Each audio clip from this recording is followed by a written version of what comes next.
Bonjour Nathalie Droal. Bonjour. Vous êtes chargée de mission à l'IRDEM, l'Institut de recherche pour la démographie des entreprises, et je vous reçois aujourd'hui pour évoquer la dynamique de la création d'entreprises en France et plus particulièrement des startups. Est-ce qu'en préambule, vous pouvez nous donner la définition de ce qu'est une startup selon vous et quelle est leur place dans la création d'entreprises en France? Je rappelle simplement qu'il y a environ 500 000 entreprises qui se créent chaque année en France. Alors quelle est la place des startups dans ces 500 000? Effectivement, c'est une bonne question parce que chacun a sa définition de la start-up.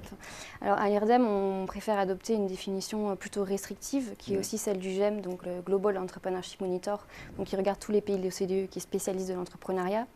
C'est-à-dire que pour nous, une start-up, donc c'est une entreprise créée dans l'année qui se crée par opportunité parce qu'elle estime qu'il y a un potentiel de croissance et de création d'emplois donc pour elle sur un marché donné.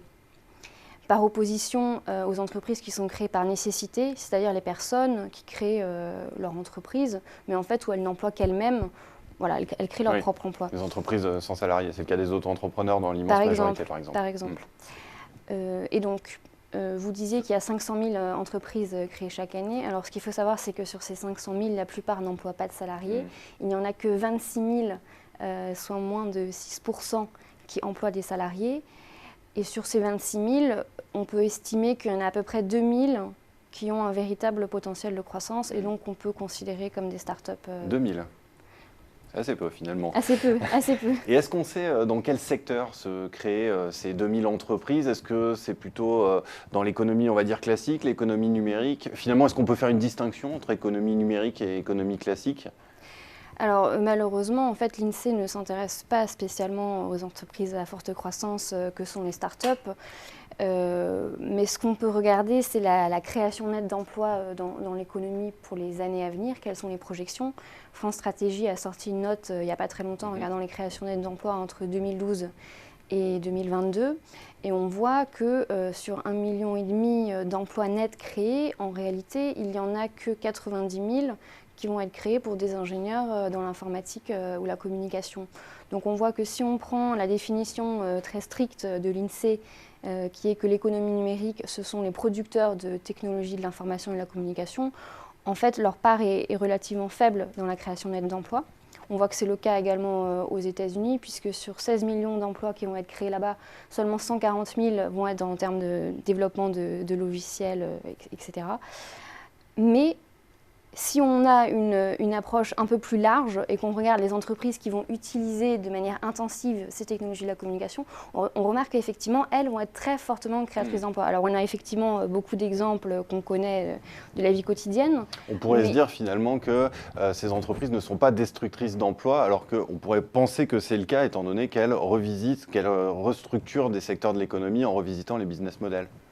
Alors, il y a eu une étude aux États-Unis qui montrait par exemple que les petites entreprises qui utilisent de manière intensive les technologies de l'information et de la communication, qui ne représentent que 5% du total des emplois, en fait, entre 2001 et 2009, elles ont été responsables de entre 13 et 68% de la création nette d'emplois, ce qui est donc énorme. Voilà, ce qui est donc, mais effectivement, ça va être plus des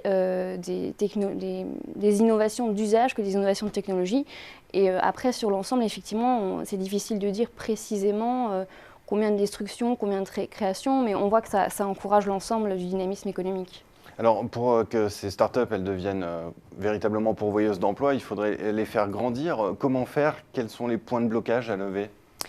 Alors, effectivement, ces entreprises ont beaucoup de mal à grandir en France. Et alors, même s'il y a un contexte général comme la réglementation, le droit du travail, le prélèvement obligatoire très important, il y a un point catalytique qui mériterait d'être vraiment amélioré, qui est celui de la fiscalité, qui est la fiscalité de l'investissement dans ces entreprises, qui sont des entreprises risquées, parce que quand une entreprise se crée, il y en a la moitié qui, dans les 5 ans, ont fermé la porte. Et on constate aussi une corrélation entre le taux de survie et le montant des capitaux propres investis.